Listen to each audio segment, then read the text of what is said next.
Good morning on this Friday. We're heaping through what's left of the SEC teams in the playoffs. Buddy Martin is with me right now. Brenden Martin be on here with us in a second, he said. But I love it either way. It's a win-win deal there. How do you want your million, in 20s or 50s? You got a Martin on the air with you. Look, buddy, folks, let me remind you, take your cell phone, take a picture of that QR code, okay, and be a subscriber to Sidelines, all right? We are going live on 7 channels at a time, simultaneously at the same time, as they say down in Enterprise, Alabama, home of the boll weevil, at the same time in the Wiregrass. But we do it 5 days a week. We do pop-up shows, like 260-something shows a year, and then we put stuff out. So if you catch us live, great. If not, catch us later, whenever you want to. My dad sometimes just catch us. Yeah. And then at night, at 9 p.m. Eastern, Monday through Thursday, you got to watch the Buddy Martin Show. He has great guests covering the Gators and college football. Get pen and paper handy, folks, because for the next hour and change, we're going to cover a lot of ground. Doug Dean, go ahead and let him in the studio. If you see him in the green room, bring Doug in. And Frank, you mean this guy right here? Yeah, that guy right there. And sorry, we're Buddy Martin. What's up, Dad? Good to see you, brother. Happy New Year to you, and bye bye to you, Rob, as well. Thank you. Happy New Year, guys. Happy New Year to all of y'all. And I'm going to say Frank Duffy got back this morning at just before 1 o'clock from California. He went to the Rose Bowl. I don't want any damn excuses. Get on here, Duff. Yeah. We play hurt. Got to play hurt. Come on. Yeah. He said he's in the line at Walmart getting some supplies, but he is, his condo in the French Quarter was 50 feet away from where they found one of the devices in that horrible terrorist attack in New Orleans. Frank, Rob, how many times have you, for that matter, Doug, been in that place right there? 100. Me too. The Walgreens right there at Bourbon and Canal. I mean, it is such a. Definitely there. Yeah. It's not too far from Felix's and Acme Oyster Bar. Jackson Square over there, all around the whole of the Galatoirs, all in that area. So many times. Yeah. It's amazing. And it's just, I'm going to just say one thing, and we're going to move on back to sports. But when things like this happen, it's such a tragic thing. In my lifetime, I've been through every kind of tragedy you want to know about, including JFK. I was around when he was assassinated. And it always comes down to, in some fashion, sports helps bring us back. Yep. And you can't I'm glad they delayed it today. We should show proper respect and wish the families and everybody all the best and thoughts and prayers. What a horrible thing to happen. And we still don't know the details. But in the end, we've got to keep on going or they win. That's right. The terrorists do what they want to do. And it's usually sports that helps bring us back. And Rob and Buddy, our hearts are heavy for anyone who is family or the actual victims. But it's SEC as a family in some respects. We battle as if we're not. Yeah. But one of the victims, 15 victims, there may be more by now. There were so many injured, but was a Auburn grad, 2023 grad in the prime of his life, Drew Dauphin. And President Chris Roberts at Auburn sent out a sympathy note for that. And I haven't confirmed this, but I think that another victim may have been an Alabama student from Baton Rouge area, an odd route to college. But prayers lifted for everyone involved. And I hope that they get to the bottom of this insidious, I don't know what you would call it, radicalizing of otherwise normal citizens that can overnight become that radical and think that killing innocent people is somehow an answer.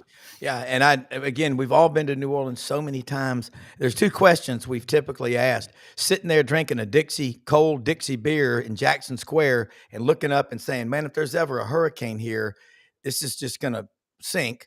And the other one is all these people on the quarter. And man, it is, we hope it never happens. And again, they played the game last night and it wasn't the same. It was completely different. And I tell you, the way Notre Dame dominated that game, and I'm Catholic, you're Catholic, Doug. I mean, you cannot help. I don't care who you're a fan of. When those people are winning, And Buddy, you've covered Notre Dame for a long time as a college football editor. They got a powerful reach, but you seem like Marcus Freeman said the right things. Riley Leonard seems like kind of just an All-American kid out of Fairhope, Alabama. How did he get away? Buddy, you can't get them all, can you? I swear. Okay, that's just a quick thought. I thought a lot about this since last night. And the idea, and this is not going to be popular with some of our listeners, the idea of SEC supremacy forever is not real. No. And things have changed. They're like Coach Spurrier used to say, those guys got scholarships too. And the guys that play for Notre Dame, first of all, Notre Dame just outplayed Georgia, period. Yeah. Outplayed. Secondly, Marcus Freeman outcoached Kirby. Yeah. I mean, that play badly. That was a play that everybody know. I mean, he outcoached him. And I was impressed with the physicality and the passion and determination and concentration of Notre Dame. And we stop and think about it now. Listen, let me give you this, guys. It's about the school at Notre Dame. They make sure Notre Dame is it. They put. Why is it teams like Notre Dame, Navy, Army, where they care about the team? Why are they doing so well? Maybe there's a message there. I'm not sure, but something was different. Notre Dame looked great last night. I wouldn't be shocked to see them as national champions. I agree. And, I appreciate you saying all that, buddy, because for a long, long time, I've found, and I'll probably show some of my bias from a faith perspective and respect for that fine institution that has doggedly, to their credit, in my opinion, they've doggedly stuck to their guns, that they want to be able to be independent and make decisions in the interest of their university and their athletics. Some would say that's haughty, maybe so, but by golly, Notre Dame over the century earned the right to be maybe a little haughty, if you will. And I thought Stuart Mandel had a great line when he wrote in The Athletic early this morning. He said, it took Marcus Freeman and the culture and just his style and his humble nature, at least that's the way he comes across to me after a big win. It took Marcus Freeman to somehow make Notre Dame likable again. And they were going up against one of the Darth Vaders last night. And I think most of America, not all, but a good chunk of America couldn't help but pull for Notre Dame a little bit in that one. Well, I know my Catholic friends did, but beyond that, I'm not Catholic. I can tell you nothing to do with that, but it's to do with, I love gratitude. And I think Marcus Freeman is full of gratitude. He's shown his kids, especially Leonard, the way the future happens is gratitude. And the other side of that, unfortunately, is what we saw, in New Orleans on the streets there. And the guy who felt that one is right here right now. Morning, Frank. Frank, good morning, man. I tell you what, you know New Orleans better than anybody. Your dad was an Irish police officer, cop down in New Orleans. You are as New Orleans as it gets. Kind of update us. We're losing you on what's going on down there in New Orleans. And you said one of those devices was 50 feet from your condo in the square. Yeah, so it was a surreal sort of feeling driving in last night. So Rhonda and I happened to be out in LA when everything happened. We were doing a bucket list out at the Rose Bowl. I'd never been to the Rose Bowl, thought it would be a really good game to go to. We had an event that we were doing out there. I told Rhonda, I said, I'll do 2 days of that event, but on January 1st, we're going to be at the Rose Parade, which was incredible. Very beautiful. And, of course, I told her, I said, I'm going to be at the Rose Bowl. So when we got woken up, in fact, we were driving from Ojai, California, which is a really cool little artist community up in the north part of LA and up the mountains. And we were already driving down. We had to get up at 4:30 in the morning to get to the parade route because it's an early start. And my daughter called us. And of course, when your daughter calls you at, 4:30 in the morning, it's never a good thing. And she goes, did you hear about what happened in New Orleans? And of course we hadn't. We were kind of, in darkness out in California. getting up pre-dawn. And when I heard, of course, my blood ran cold. And as the news started coming in more and more and more, the death toll started to rise. It took on a surreal feeling, almost like a 9/11 sort of feeling. Of course, with me going out to the Rose Bowl and the Rose Parade, everything was on heightened alert. There were police everywhere. Walking into the Rose Bowl, somebody, one of my friends, I told him I was going out to the Rose Bowl. I go, "Are you worried about your safety?" I said, "Well, yeah, you're always worried about your safety." I said, "But," I said, that, if we don't go and do the things that make us, love America, then they win. And I'm not into letting teams win. So went out to the Rose Bowl. It was a beautiful day, but of course my mind was on New Orleans. My heart was back in the city here.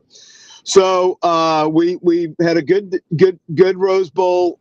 Came back late last night. We flew back. I actually watched the Georgia Notre Dame game from the Sky Club at LAX and Delta. Got there early so we could watch all the way from the second quarter to the end of the game. And of course, all the news, we're getting all this information. So we wind up finding out that one of the IEDs that were detonated was less than 50 feet from our apartment. We're in the Pontalba building, which is one of the oldest apartment building in the country. We flank Jackson Square, and of course, obviously, an iconic high-profile target, I would guess. If not the Superdome, if not Bourbon Street, we're right there on that list on that corner. And to find out that a bomb was detonated, where if it's in the style of Oklahoma City, we would have taken out the entire building. So it certainly hits home. What also hits home is to find out that one of your friend's child has died. Knowing that your child could have been easily on that street. And then I found out that a young Auburn grad died in it as well. So, when you're local, and this is your home, it's our neighborhood. I mean, this Bourbon Street, we're 2 blocks off. Right. It infuriates you. It makes your blood boil. What a cowardly act. So New Orleans, when we drove in last night, it was eerily quiet, almost like when COVID first hit. It was a ghost town, the same way. But when we pulled in, we normally never have a parking spot in front of our apartment. I normally have to park in one of the lots.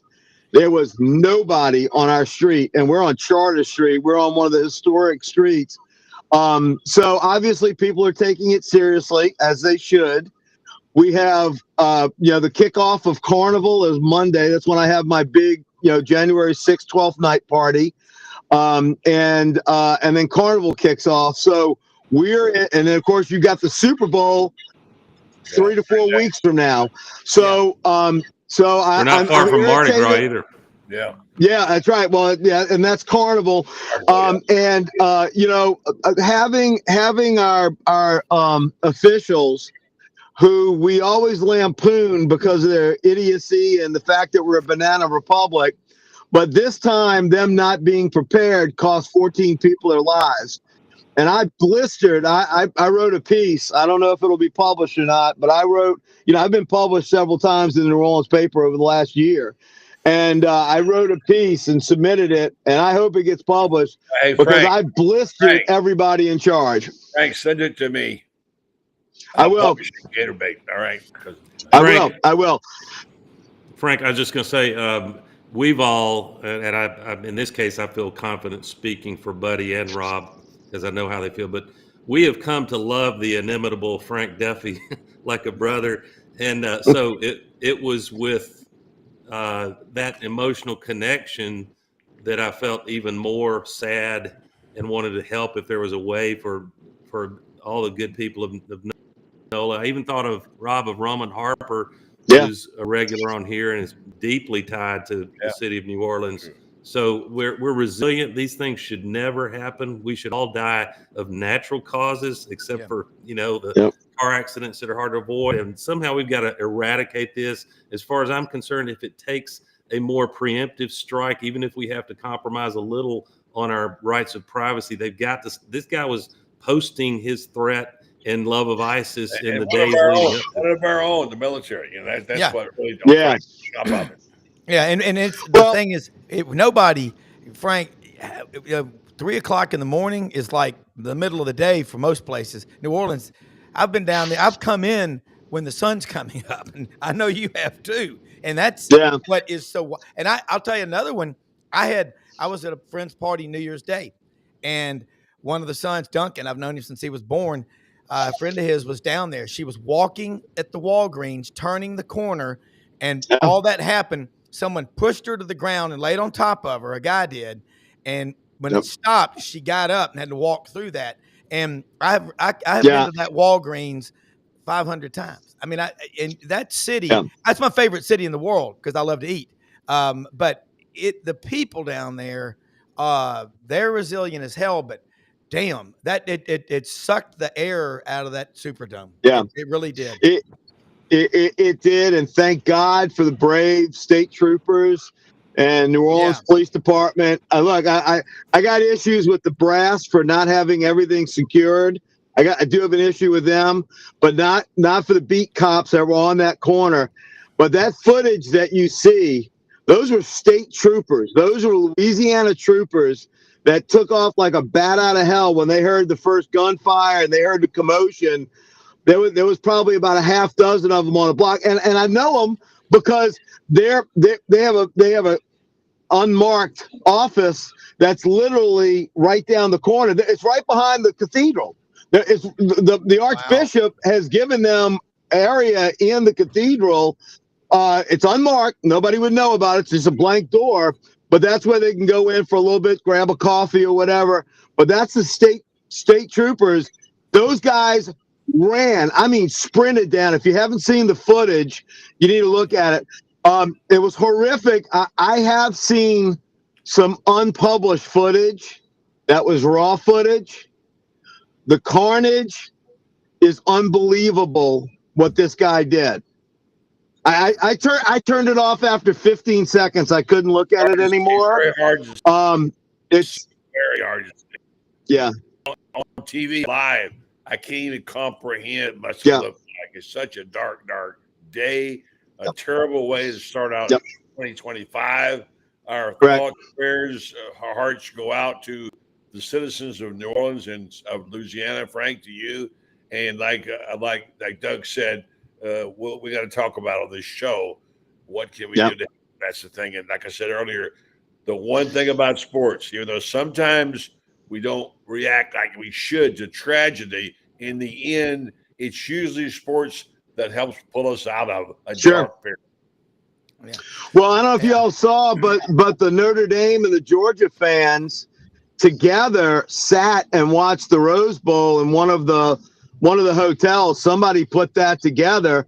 It was both fan bases sat together and watched the game.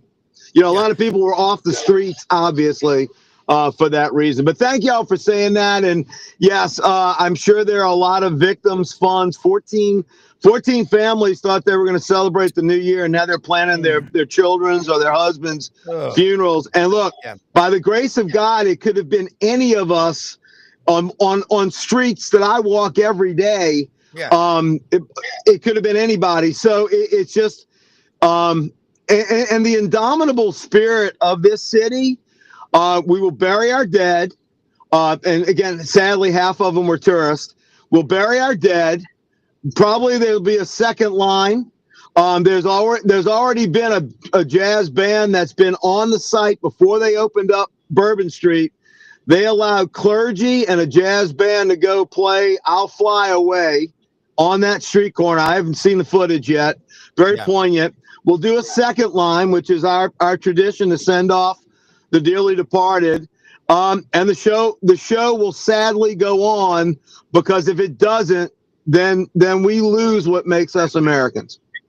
Yeah, I agree with you. And I'm sitting here getting a lot of comments from I see Robert Jones. I know him from over in Wynne, Arkansas, big Notre Dame fan. And I know a lot. We all do a lot of Notre Dame fans. And they were in New Orleans, and that and the Georgia fans did come together. And that getting into that game, there's a lot of Catholics, obviously, in New Orleans.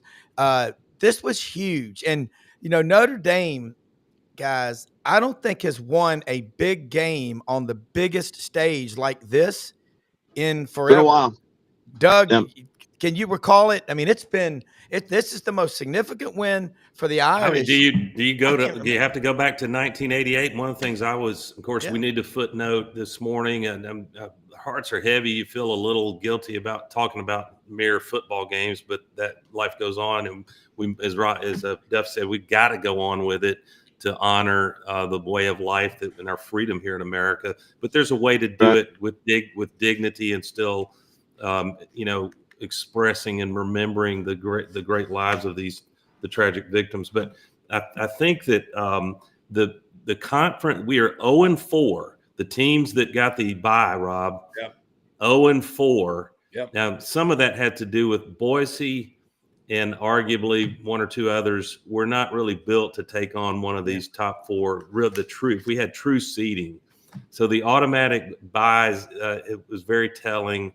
But I think I was thinking in the four that remain, you have to go back more than a decade, don't you? That one of these. When did Ohio State last win a national championship? 2014, they beat Oregon. So I think that's the most recent. And, like I said on I think it was your last show a week ago, death of the dynasty. Somebody's going to have to show me that Georgia, could be Alabama, could be the beginning of Ohio State, or someone starting why not Texas? Why not Oregon if they go buy players, which they're doing? That caught up with Oregon. I think the weight of being undefeated finally caught up a little bit with Oregon. And also just, we could have seen it coming that they struggled late season, could have gotten beaten by Penn State. I guess it was regular. No, it was in the conference championship game. So you're right. We don't have any dynasty anymore, in my humble opinion, and people are struggling to accept that. By the way, I say this mostly tongue in cheek, but we should possibly call a wellness check, Duff, on number 39 for Georgia, Parker Jones, who was standing on that sideline. And he stepped about 8 inches into the white area, and it potentially cost Georgia going up 7-0. Yeah. Would that have changed? I think Notre Dame was going to win that game one way or the other. But boy, people don't get it. The complexion of games change when you have to settle for 3 like that. And putting it mildly, Kirby, I know. Well, he said it before the half. He would like that decision back to let an inexperienced. I told you a week ago, Rob, it's going to be a different game for Stockton to have to be the starter and think about it for 3 weeks. And here we are. And I think just the rest backup. Let's be honest. Yeah, he was third string. Yeah, I forgot his name. Brock Vandegrift's at Kentucky. Yeah, Vandegrift at Kentucky was the second stringer. Nothing against Stockton. He might light it. I don't know if he's out of eligibility or not. But regardless, I think Notre Dame. It's so refreshing to see them finally, not laying it. I hate to call that any team. Sometimes you just get beat. The other guy's trying to win. But Notre Dame looks like they're happy to play a physical game. And, some things are unprovable, but I would love to have been inside the program just to learn from it, how human beings perform. Kirby's style, I believe I've seen him do it. He really gets his guys at a fever pitch like rabid dogs about 24 hours before a game. And I just wonder if a 24-hour delay had a little more motivational or emotional readiness on Georgia than a more business-like team like Freeman's team. And I think you're right on that, Doug. And great point. And look, and think about Notre Dame, because yes, you got 88. Yes, you got 79 with Montana. But go back to 1973. I was a 12-year-old kid standing in Tulane Stadium. My uncle was a police officer in charge of getting the buses in and out of the Sugar Bowl. Had me sitting down at the bandstand in the northeast corner of old Tulane Stadium, and I was so close I could see Eric Parsegian's white socks and I could smell the Chesterfields from Bear Bryant's cigarettes as he stood leaning up against the green. I can still envision it, the padded, the padding around the old goalpost. Because remember, don't forget, they wasn't on the back line back then. They were on the goal line. I can literally see him. I was right there. But that's really, when you stop to think about it, it was almost deja vu last night. Notre Dame coming in and beating an SEC juggernaut. Because let's face it, our closest thing to a dynasty right now with Nick Saban being gone is Kirby Smart. It is Saban Jr. at Georgia.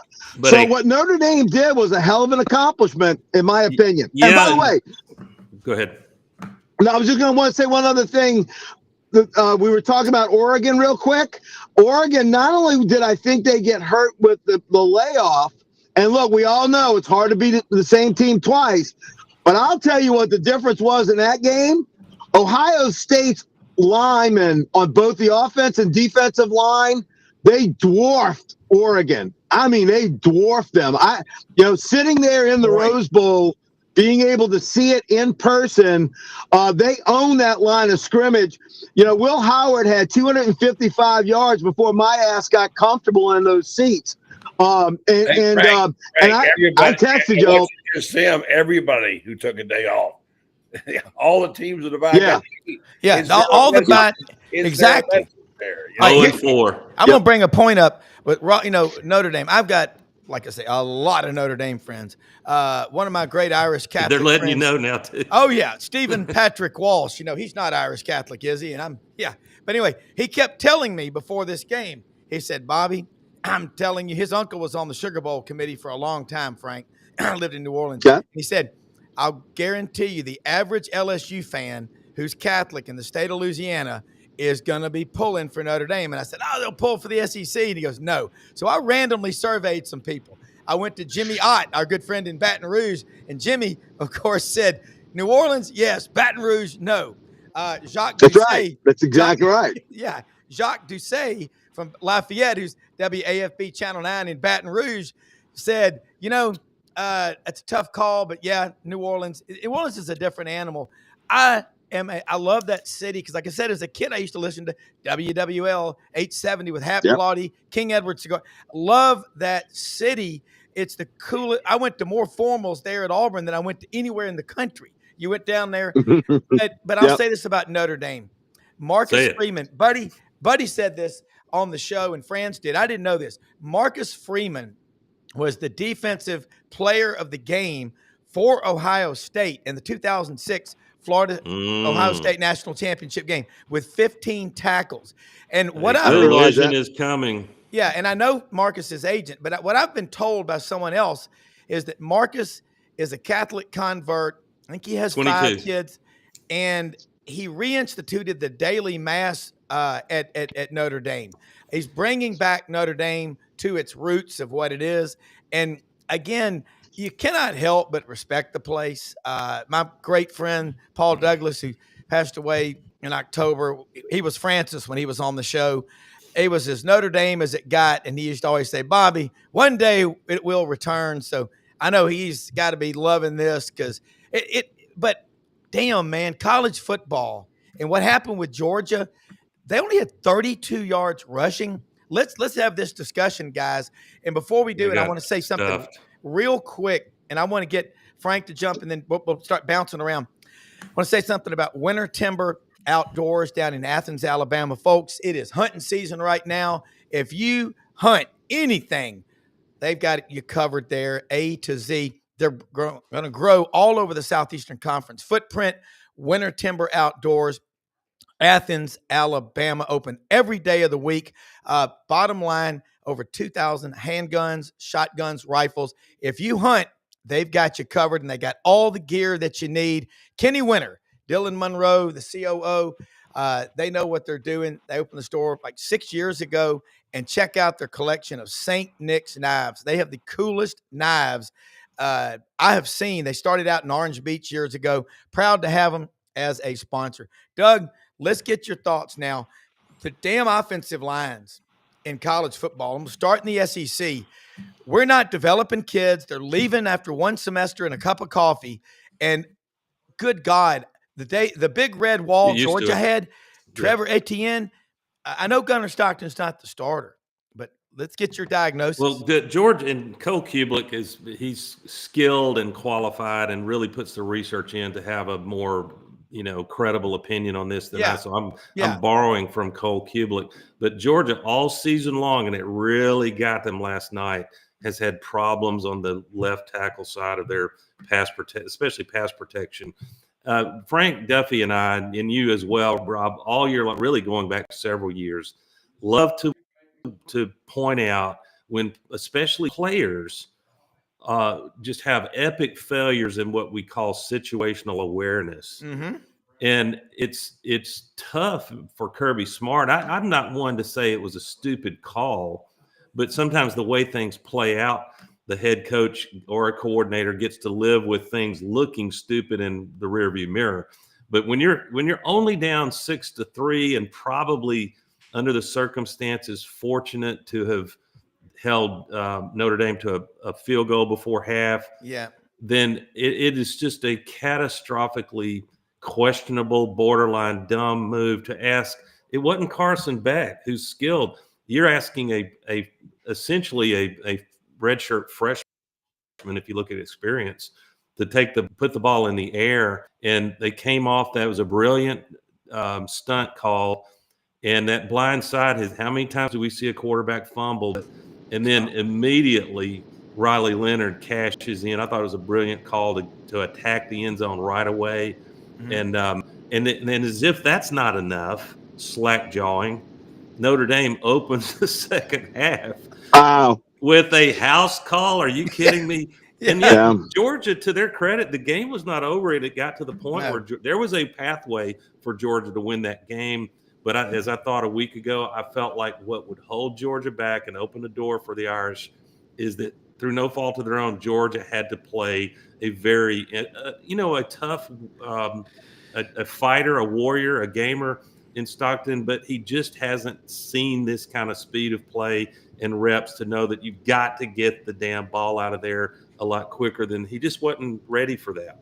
Frank, Monday night I was on Buddy's show. Y'all, I love Buddy's show. It's 9:00 Eastern, Monday through Thursday. Shane Matthews is on Mondays, and Shane's in that chair. Buddy's kind of like the king, he just sits back in this lazy boy chair. And I asked him a question. I said, Shane, I'm of the opinion, and I'm not the only one, that we're trying to force all these freshman quarterbacks in from day one, and we expect them to be as good as they would be if they were a junior or senior. And it's crazy because we're going, like Tennessee is exhibit A. All of my Tennessee friends are saying, well, we're paying that kid $8 million. That's the problem. He's still a redshirt freshman, Nico Iamaleava, and they don't care the fact that he won 10 games as a freshman, and no other Tennessee quarterback in their glorious history has ever done that.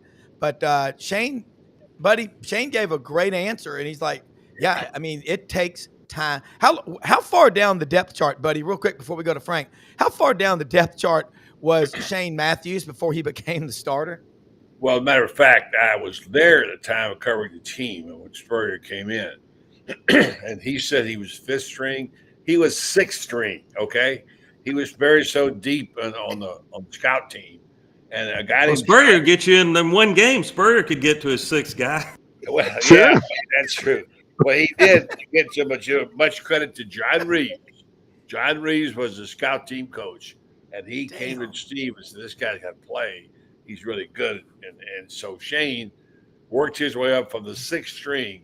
And I remember the quote the day Spurrier made it in the spring that year of 90 when he said, they said, who's going to be your quarterback? He says, I don't know, but whoever it is going to lead the SEC in passing.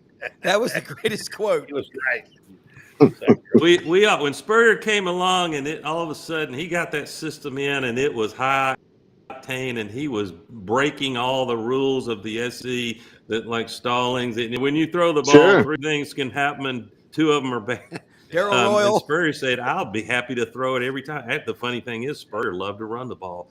People don't get that. But the whole second half, you're right.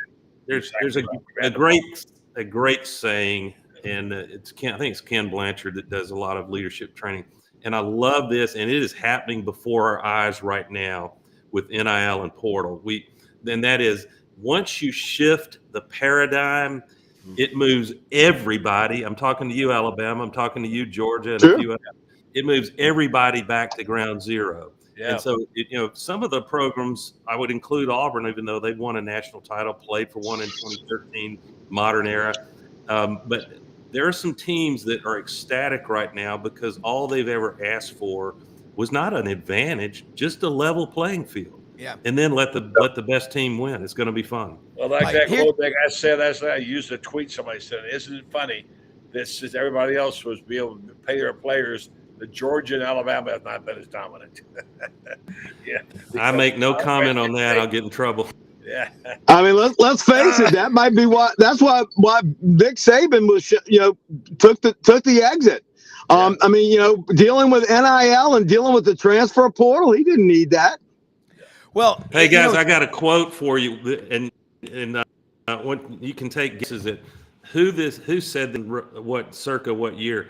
Quote, football, however, is not a game where a great national championship is possible or desirable. The very nature of the sport would forbid anything like such a series of contests that are played in baseball. Who said that? What year? General Robert Dalen, and Robert Dalen in 1942. I don't know. You're close. Bear Bryant, 1977. Say it again. Say Walter it again. Camp, 1919. One of the founders of football. Wow. And here we are now. We got everybody bitching that don't have enough playoff teams in the mix. Yeah. And back then they thought, we're playing for the love of the game, and every game is a championship unto itself. We don't want to taint that spirit of sportsmanship and competition by naming one team the mythical national champion. All right, let me throw this out there. Hey, Walter Camp never met Larry Ellison's girlfriend. Yeah. hey, let's get this one started, guys. Let's talk about that Texas-Arizona State game. Ken Capps will be on with us Monday. He's somewhere in the air, I think, right now. But Texas was up 24-8 with 8 minutes 47 seconds to go in the game New Year's Day. Kenny Dillingham, John Hartwell talked about when he interviewed him several years ago for the job when he was at Utah State. He goes, I went in there and I'm like, this kid's 17 years old. He goes, where's the guy I'm supposed to be interviewing? He goes, about a minute and a half into him talking, I was like, whoa, this guy. He should be National Coach of the Year, in my opinion. He won't be, and if Marcus Freeman cut the nets down, if he hoists the national championship trophy, you got to give it to Free. I don't care who they give it to that wins it all, but my God, what Dilly inherited.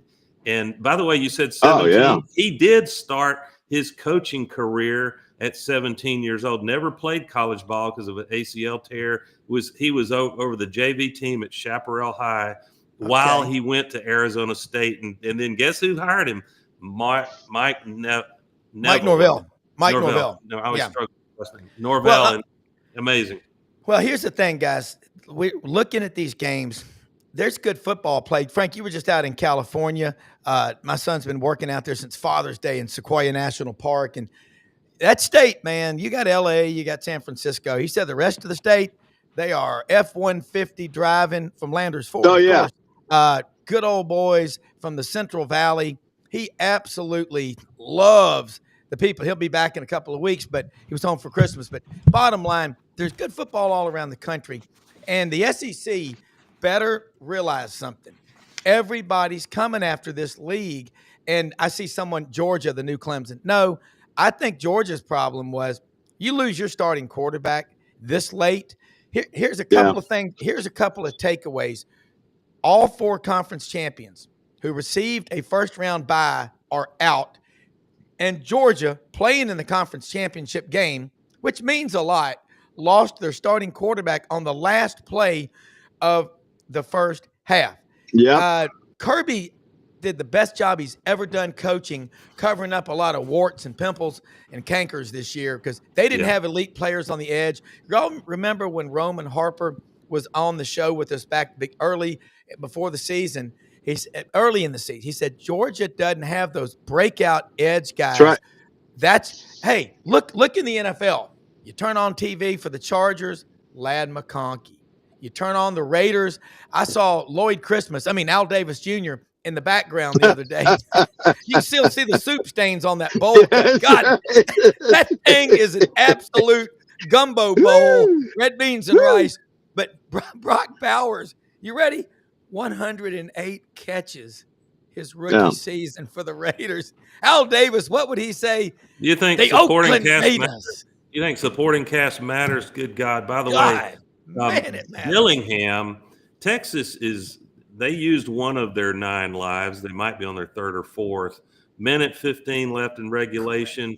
Yeah. And the referee swallowed his damn whistle. They love to call targeting all game, and it's going to take a player out for a half. Yeah. But when it's really down in 1:15, and even the professional referees like Steratory said, that was the classic definition of targeting. What is targeting if that's not targeting? I don't understand. Correct.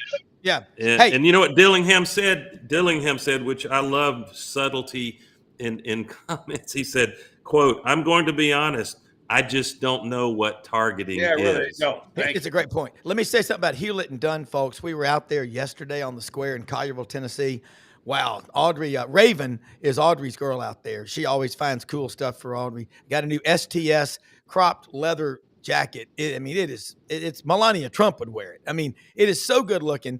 And she got a new pair of dingo boots. Charles Hall was out there, JM. That store has Barber, Filson, Duckhead, Old South, Devil Dog Jeans, Pendleton, Schaefer. They've always got new stuff coming in about every 3 days. Check them out, hewlettandunn.com. They're open Monday through Saturday, 10 a.m. to 6 p.m. I'll focus on something real quick. They've got all that Filson luggage out there, the STS luggage. Take whatever you like. They've got you covered. Again, call out there. Tell them you heard about them on Sidelines. We are damn proud to be associated with them and all of our sponsors. You can find at www.sidelines.live. If you want to get your wife, your girlfriend, some good-looking clothes and men's clothes as well, they got over 7,000 pairs of boots to choose from. Get out there. You will have personal clothiers. Get Raven Carpenter. She's cooler than a block of ice, and she'll get you squared away. But proud to have them and blessed beyond belief to have sponsors like we do, and also people that watch this show, and executive producer Brenden Martin and Pops here, buddy, this morning with us. Thank y'all. Yeah, I love your sponsors. Thank all of them and patronize them. They help keep this on air, and this show is worth watching, as we've seen.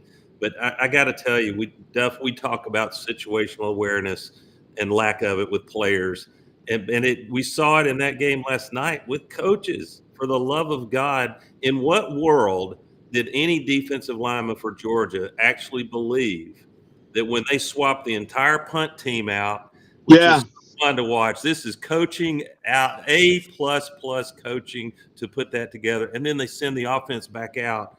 And those players are taught to be quick twitch and all, but they could have their Indian style saying there is no way Notre Dame is going to run a play here. And you make them punt, and they bit on it. It reminded Rob of that 4th down in the 2019 Iron Bowl that Gus, which is hard to do against Nick Saban. Gus outsmarted him. He split his punter out. And Alabama sent an extra defender and 12 men on the field. So you love to see it when coaches can have an impact and steal a possession like that. Frank Duffy, LSU got a bowl win. Ole Miss got a bowl win last night. I thought Lane Kiffin made a good point after the game. He goes, hey, these guys left out. They had a point to prove. And I think I'm correct. Yancey Porter, who's a regular on our show every week from Rebel Yell Hotline, I believe he did say the Ole Miss Grove Collective, you had to play in the bowl game. You pretty much had to play to get your money. And they showed up. I like that. I do too. And I'm going to tell you something. Every day someone asks me, well, is Lane Kiffin, what about Lane Kiffin? He was at Tennessee 1 year. We know that. But since then, all he's done is win. Everywhere he goes. People need to get off this guy's ass. And the longer he stays there, the longer he's going to stay there. Yeah, that's I mean, right. he's building something. Absolutely. You just did a yogiism. You just did a yogi. That's right. I did. How long he stays there, the longer he stay there. The longer he stays there, So, the longer he's going to stay. Hey, let me tell you something. Yeah, nobody goes to that restaurant. It's too busy. Yeah, I get it. Yeah. That's right. Yeah, nobody goes there anymore. It's too busy. Here was the thing. When we took the field, in the Houston Bowl, I got to tell you, as an SEC guy, I was starting to feel a little pressure. It was like, man, we got to put some wins together. Well, I mean, we were 8-7, didn't they? Didn't that might put them over the top of 8-7, and it was not a great. Yeah, so no, and it's kind of funny that Florida and LSU had to be two late wins. If you'd said that was going to happen a month ago, month and a half ago, that wouldn't have been the case. So, look, there's always conference pride on the line. And look, I'll be honest with you. I was cheering for Georgia last night. I wanted one of our old school SEC teams in there. But they didn't deserve it. They got out-coached, outplayed. I agree. And I got to give it up. I agree. I will say this, guys, and I'm gonna there may be one of you that wants to take the opposite side of this debate about the dumbest and overreactive thing I've heard, and you know why? Because we have a lot of haters out in the Midwest and West Coast and a little bit the East Coast, haters of the SEC, and it's because we usually win the Natty. But you're Yankees, right? With apologies to Bill Shakespeare, Rob, in 1611, The Tempest, Act 2, Scene 1. The past is prologue, he said, because they were kind of talking themselves into murder and of a rival. I'm not so sure the past is prologue. These four teams feels like 1976. Someone wrote this morning. So, but Shakespeare. What kind? Who does? Yeah, I love that. The idea that the SEC has suddenly just faded and we will be ne'er to be seen again is so laughable. This is not complicated. Nick Saban chose his timing to retire, and that created major disruption in a program that has been the standard bearer and may have been able to get at least say where Texas is right now if Saban were still there. I don't think Alabama would have lost both Vandy and Oklahoma games. So there they sit with 2 losses, and they're sitting pretty, making the playoff. And then Georgia, we've seen what happened then. They were just unlucky to get Carson Beck injured. I believe Carson Beck gets them in the end zone and makes that a game going down to the wire last night, but we can't prove any of that. And then there are other teams coming on. We'd like to think Auburn and Florida, Tennessee will be making noise. So if you were going to open market and an investor gets to buy any one conference, does anyone in their right mind believe that wouldn't buy 100 times out of 100, they would buy the Southeastern Conference? You agree, guys? Oh, yeah. Look, we got a little bit of a pullback right here, okay? This is a market reset. Kalen DeBoer looks in the mirror right now. He saw that meme all over Twitter. He looks in the mirror, and it's Brian Harsin looking back at him. Holy cow. You hope that doesn't happen. But this conference. Brad, we had it right about the Stockton being a little bit starry-eyed in a game like that. Yeah. Brad, hey, let me say real quick before we get back into football, take a minute or two to tell us what's going on at Landers, because Mark Ham was over here last night at the hunting club from Collierville, big Tennessee fan. He goes, I got to buy me a truck. He wants an F-150. He wants it orange. So I'm going to get him to come out there and meet with you. And I was with Major Fusel, another one of our club members, Monday, in a brand new F-150. And you know where he got that? We were out there hunting, and he said, I got it at Landers. I said, you mean at LandersFordMemphis.com at Houston Levy and Poplar? He said, why, of course. But tell us what's going on out there, Brad. And then I want you to give your thoughts on what you've seen from the playoffs. And as always, I want to thank you so much. We love having Landers as a sponsor, because everywhere I go in the Mid-South, a lot of things I care about, like my alma mater, Christian Brothers High School, y'all are invested. You don't take your money and run. You put back a hell of a lot, and I love that about y'all. Man, Rob, thank you very much. Man, it's great to be with you guys this morning. Happy New Year to everybody. It is so crazy to think that we're already in 2025 and we're down to the semifinals of the playoffs. man, it's been 24 was a great year at Landers 4, and we're looking to kick it off great here in 2025. We talked a lot recently about, the Ford Power Promise. We've sold more EVs over the last 45 days since that program launched. Not only, guys, do we have great deals on both the Lightning and the Mach-E, but Ford is now paying to give you a charger and install it with standard installation at the customer's house, which has been huge, because that's taken away one of the big fears is, what am I going to do with, how am I going to charge it? Where can I charge it? There's not as many, fast charging places in Memphis. It takes away that fear, guys. So that's a pretty big deal. But we got strong programs in Expedition. We got, F-150 continues to be a highlight for us, guys, and the Bronco has been fantastic. We had a really strong Bronco month last month too. So, Rob, we got to figure out how to wrap it in orange. Last I checked, Tennessee orange is not a standard color from Ford, so we can do a little bit of creativity and figure out how to make it work. Buy a truck, brother. Buy a truck at Landers. You talk about our sponsorships. Every year when we do the St. Jude Marathon, we wrap 2 transits in black so that people can write the names of who they're running for, and then also anybody that gives donations, if they're a St. Jude hero, they actually get their name put on an expedition, and we work with the local company LSI to wrap those vehicles. Most people come and think it's a white vehicle, but it can be silver underneath, and they have no idea, because what a great job they do. And so hopefully we can take care of your buddy and figure out the same thing. Mark will buy. That's my wife's cousin. It's like her brother. Oh, he will buy from Landers, or he will not buy. That's just how it's going to be. Brad, Alabama, we've been having a lively discussion this morning. They didn't make the playoffs. They didn't look good. You can't read too much into the bowl games, but just get your 35,000-foot view of where we are right now in the CFP in this first year of 12 teams. And then we're going to bounce it around with Doug Dean in Birmingham, Frank Duffy in New Orleans, and Buddy Martin in St. Andrews Bay, Florida, next to Panama City.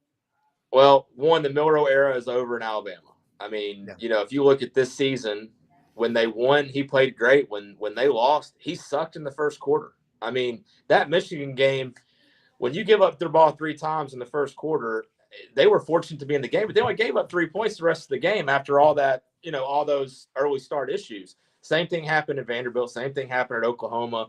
They kept shooting themselves in the foot, missing open receivers in Tennessee. So, he's off to the pros, and we'll see who's next. I mean, is it going to be the Sampson kid from Tennessee, up the Martin area? We'll find out. But, or Ty Simpson. But guys, one thing we have to be careful on the CFP is the Big Ten was guaranteed to pretty much have 2 teams in the Final Four. I mean, the way that everything was set up, when you knew Ohio State, you had Oregon hosting. It most likely be Ohio State in that game, so that guaranteed 1 spot. Penn State versus Boise State pretty much gave another spot. So, it was kind of set up pretty well for the Big Ten to have 2 spots in the Final Four. Yeah. Hey, Brad, can I jump in real quick? I have a absolutely. couple. Buddy Martin.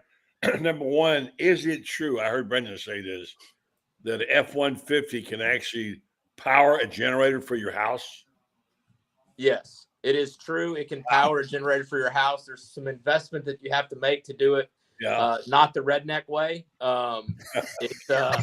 It's a little more expensive than most people want to pay, but you absolutely can do it. I mean, to me, the bigger thing is not just powering your house, but if you want to have a tailgate, everything you have for your tailgate, you can power from the back of an F-150 or a Lightning.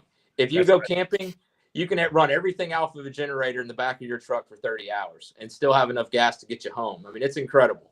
Great. Now, here's the other one. I'll get out of the way. I can see a future vehicle pimped out with SEC Sidelines, the Buddy Martin show on it, cruising down the highway with all these jokers inside of it. What do you think? I think it sounds great. I think we could get, we got $7,000 rebate right now in Expeditions.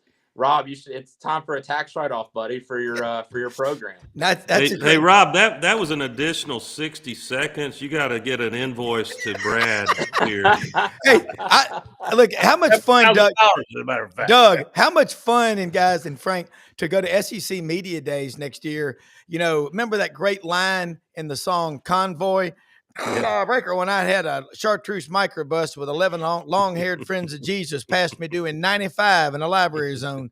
But Doug, let's get your thoughts about what the Monroe era is over.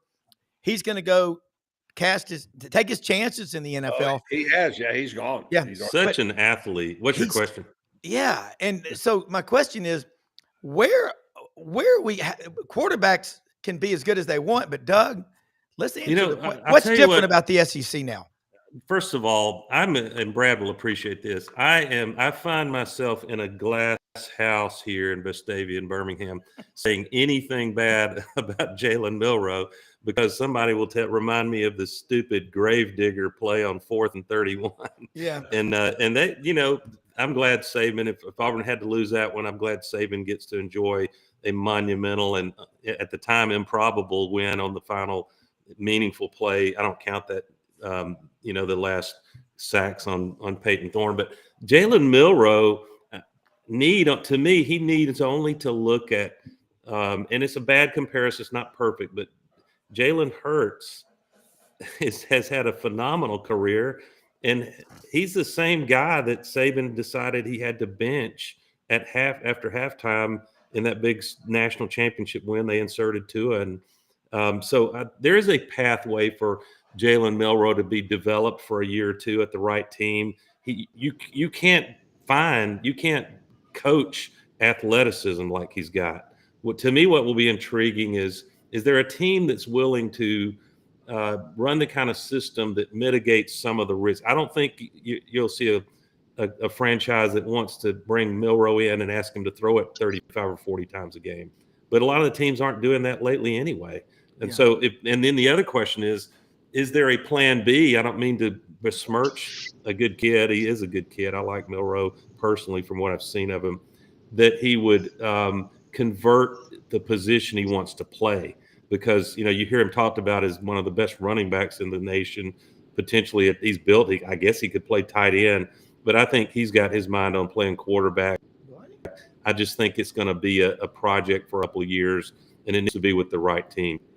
Yeah, I'm trying to figure out how the son of a bitch didn't win the damn Heisman against us in Baton Rouge. Yeah. I was like, where are these other games coming from? That's not the kid I saw running up and down the field. I think he absolutely could be an NFL quarterback. Yep. I think he gets with I think if he gets with the right developer, he's got mad skills. He definitely has Jalen Hurts in him. I think he's as good as Jaden Daniels. Where do you see him going, Brad? Yeah. With a stronger arm. So much of the NFL is where do you go? I mean, look at Sam Darnold. Now he's the greatest quarterback that ever lived, but I mean, he sucked for how many system he got put into. Carolina really struggled, and he's played a lot better as he's had a little bit of time to develop. I mean, he has to go somewhere where I think it was a disservice to Justin Fields to get thrown in the field and have to deal with no offensive line and a scrambling quarterback, and they rely so much on their feet. Jalen Hurts got put in a great system in Philly and has worked out really well for him.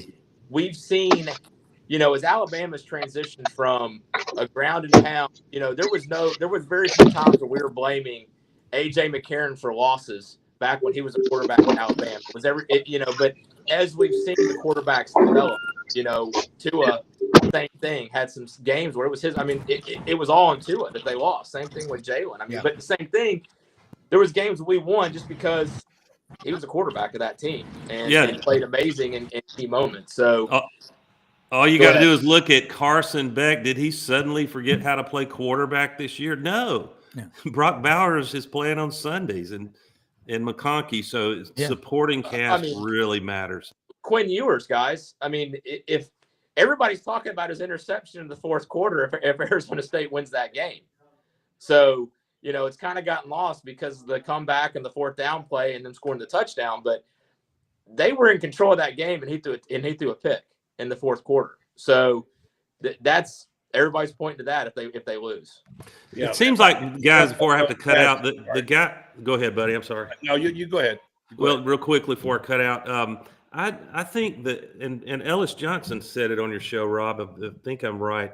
that what is down more than anything else in the SEC this year, and there are a couple of exceptions, is quarterback play. I mean, you've got capable quarterbacks, but you don't necessarily have those real elite guys that are first-round draft picks, and they've been polished. And I think you've got that on a good day. You've got that in Quinn Ewers, and who's to say Arch Manning won't be a factor in the game coming up with a really tough game. I don't know if Duff is gone, but I guess I got to stick with my August pick of Texas winning it all, but it feels really wobbly right now.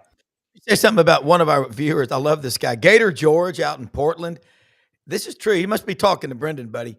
Everybody, please hit the like button. I think it might impress the algorithm to share the link with more devices across the spectrum that is YouTube. I like this guy. He's an IT guy. But, Doug, you're right about the quarterback play. But the offensive line play is subpar in the SEC. And across college football, it's going to be a problem. Another thing is you can be – I tell you, if you're looking to buy some stocks at a deep discount that have paid a dividend for 130 plus years, Florida, they'll come back. Auburn will come back. Alabama's got to get this quarterback thing right. I just think Ty Simpson will prosper and thrive under Kalen DeBoer because he's more his kind of quarterback. But, folks, what we're seeing now is horrible offensive line play. It's a train wreck. And also, how many just stupid penalties. These kids are coming in for a semester, a cup of coffee, and they're gone. They're not meshing and blending into the culture. And we've all seen it. And Doug, you've said some of the best stuff you've ever said, and your dose is on point, the AU dose. It's right. But you can turn it around quickly, but you still got to have a culture of guys that care about the guy to the left and the right, and in that locker room and off the field. Because when times get tough times don't last forever, but tough sons of bitches do. And that's sales. You may go 3 weeks as a salesman without hitting a sale, but you got to keep grinding. Okay. The problem is Butch Thompson always says, too many people today aim too low and connect and think that's okay. That's where we are. And Doug, you pointed it out brilliantly. You are kind of a Rembrandt with your painting skills of word. Rembrandt. Oh my gosh, he quoted Shakespeare and now he's doing Rembrandt. But he puts these ridiculous standards on me and sets me up for failure. Okay, I've sat around him a few times at his lake house. The guy waxes eloquently, and he can put in the vernacular complex terms. But that's because, Rob, English majors are unemployable, so we have no choice but to work harder.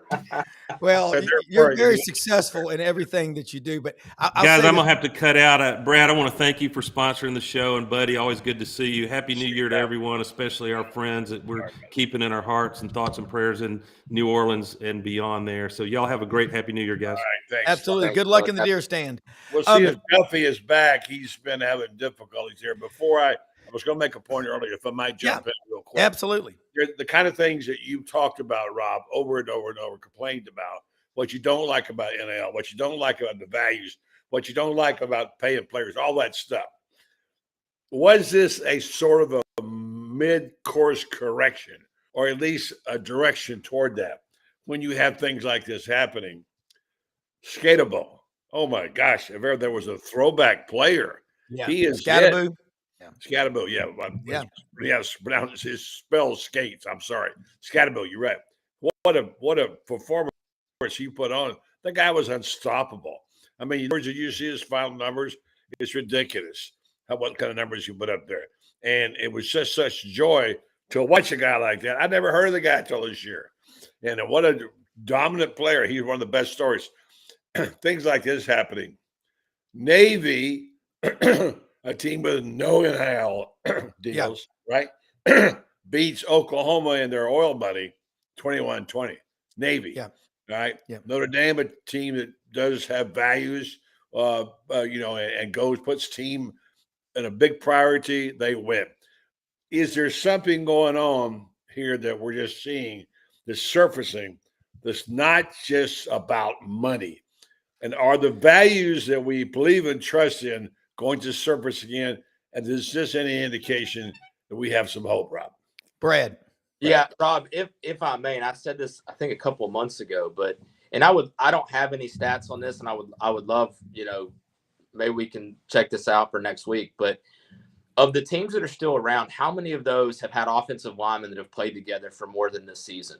Because I think that is one of the biggest issues with NIL is when the offensive line is like a dance, right? You need to know where your guy's going to go and where your guard's going to be moving with the tackle so that you can block the right way. Yep, correct. You've lost depth because of injuries, and these guys keep getting hurt. I mean, look at Alabama's a great example. A number of times they had a different offensive line this year.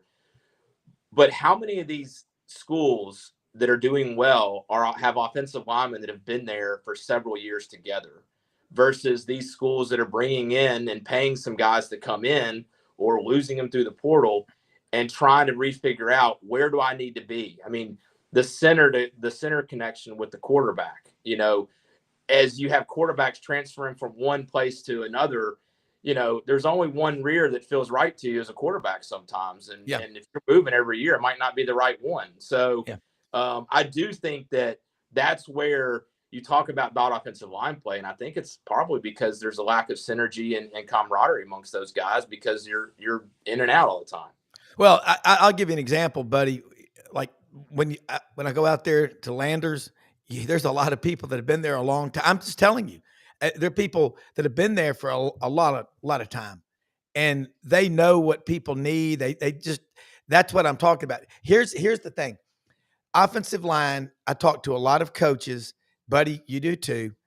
It takes a minimum of 2 years in most cases to develop them.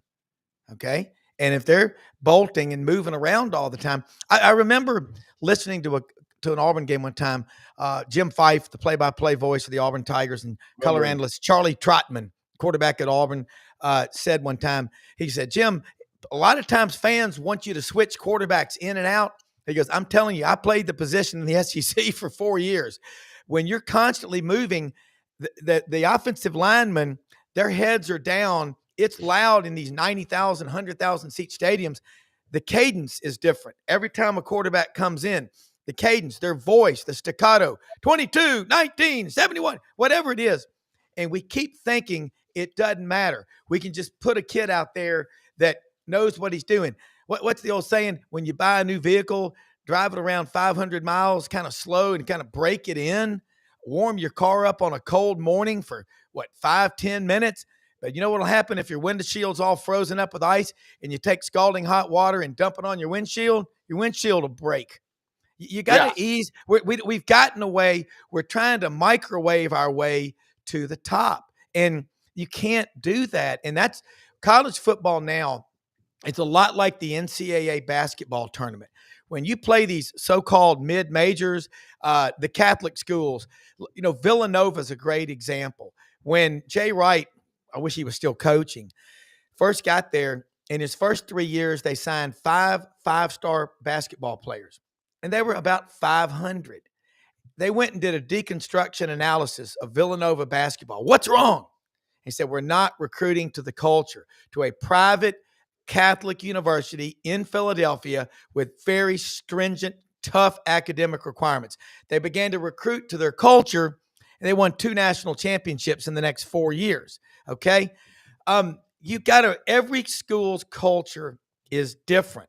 Georgia, Kirby, if you're a Georgia fan, you ain't got anything to worry about because Kirby Smart has OCD about winning.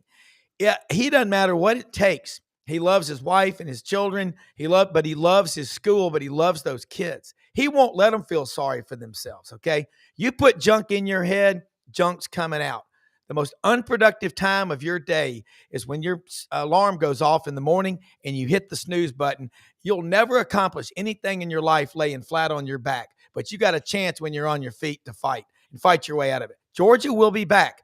Bama will be back. It's in their damn DNA. Florida will be back. Auburn will be back. Tennessee. It's not the end of the world. But I'll tell you right now, we better, as the league and the SEC, start reminding these kids that just transferring every time you don't like something will get you nowhere. I mean, buddy, Brad, we've seen it over and over, and we got to let the tail quit wagging the dog, and the coaches need to go in there and say, I'm the damn head coach. You're going to do it my way. And we're going to start putting requirements in there that you got to be making progress towards your degree, because you can make a living with your hands, but you can make millions with your mind. Get your damn education, buddy. Well, that's the idealism. And I love what you're saying, but it's not easy to do. Like someone talked about shifting paradigms earlier. I get about it takes a while. Yeah. In this evolution we're currently going in, and the new brand of football we're talking about is going to take time. Just like the playoffs are not going to be resolved the issue. We know what the problems are. And I spent 2 years, they don't make resolutions, but a goal not to try to fix the playoff system, at least for 2 years, because we know what's going to happen. It's going to take that. They're going to go up in numbers. Yeah. I lived through the time when there used to be the Sweet 16 in basketball and watching it grow exponentially. We're going to have 24, 30 teams before it's over. That's what I want. And then they'll utilize the bowls, which they should them, and we'll have some semblance of a playoff there.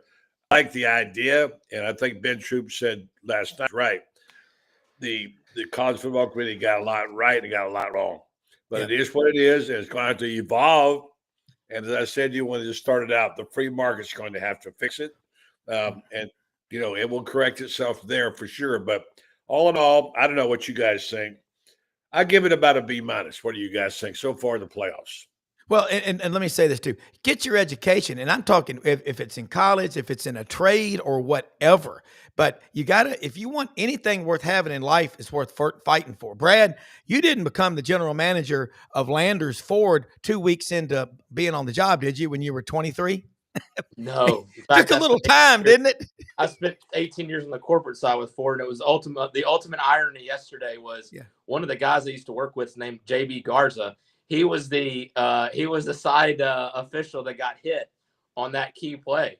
So actually, Notre got hit during that play, and unfortunately, I was watching the highlight of it, and I was like, they mentioned his name. I was like, oh my gosh, I didn't realize, you know, in the moment that's who it was. So it's a small world, but I mean, buddy, I just think look in basketball, Brad. These teams that have been together 3 or 4 years in the so-called mid-majors, but then they play a team with a bunch of ringers, a bunch of one-and-doners that are, you know, barely eligible if they are, you know, they just want to make it take enough classes to just get by. That's where we're going in football. The cultures that are tight-knit and close, that if you don't trust that guy to your left or to your right, if you're a bond salesman, you better, by God, trust your traders, that they're carrying inventory. And that's our business operates in split seconds. Brad, is there anything longer than waiting for a customer to reply yes or no if he wants to buy? You're picking up on all those buy signals. But your thoughts, Brad, is and then we'll wrap it up. I mean, to answer Buddy's question, you know, I think that we had to figure out what it was going to be. The lead up to the playoff this year, I think, was better than the playoffs have been themselves. You know, the anticipation of how it was going to work out. And, you know, a lot of the teams that were supposed to win didn't. And so they kind of hurt themselves. And that's where we're in the situation we were in with, you know, in a normal year, Boise State and Arizona State, they're not going to be the 3rd and 4th seed. It's just not going to happen. We're not going to have, I don't think, all these teams that end up, you know, this bad at the top that and how it all worked. I mean, I do think that the committee could have done a little bit better with a couple of matchups in the first round that might have made it a better first round scenario. I mean, SMU playing against Texas and Clemson playing against Penn State. I don't know if the outcomes of those games would have changed at all. I was absolutely shocked at Oregon. I thought that they, I mean, as well as they played, but really, I guess I should say, man, the best thing that could have happened to Ryan Day and Ohio State was losing to Michigan, because since that, they've looked like a completely different team. I mean, they didn't play that good against Penn State. They didn't play that good against Indiana in the first half. But, man, they put together 2 complete games against Tennessee, and now everybody's – I mean, I already threw money on them to cover, and same thing with Notre Dame against Penn State. I mean, Notre Dame losing that game early in the year also, I think, turned out to be a blessing, because they look better than everybody else in the field. Yeah, and let me tell you what else. Michigan beating Ohio State November 30th. was the best and the worst thing to happen to college football. For Ohio State, they took so much crap from their fans and the national media that they came out with their hair on fire when they played Tennessee. And I thought Tennessee would win that game. I thought they'd go up there. Tennessee got caught up in the weather not being an issue and didn't show up prepared. So look, everybody talked about, how important that bye was, right? And every team that lost had a bye. I mean, talk about the ultimate irony is that every team that got the bye. But think about in the NFL, the struggle some teams have when they're on coast. They've already got their seating locked up. They don't play their starters that last week, and then they get into the playoff and they lose round one. It's like that extra week off. Yeah, it helps your body refresh, but sometimes it takes you out of your routine and your game plan. It does. It's like when you're running a marathon and you got to stop 10 miles in and you're clipping out about a 5:19 pace, 5:19 mile pace, and you got to stop for 15, 20 minutes, man, it's like glue in your body. You start to stiffen up. And I think that delay for a day, we don't know what happened. I'll tell you what, it didn't affect Notre Dame. Oh. They showed up. They were on a mission. But look, great show today, guys. We'll wrap it up. Happy New Year to you. Yeah, Happy New Year, Brad. And I'll get Mark out there to see you, buddy. Awesome job today. This is a lot of fun. Hey, man, we live in the most great country in the history of the world. Most often, we see the face of Christ in the least among us. Find ways to go out and help other people every single day. Don't miss an opportunity to get better. We'll see you Monday. Happy New Year. Have a great weekend and support all of our sponsors at sidelines.live. All right. Happy New Year. Night, John Boy. Good night. Thanks.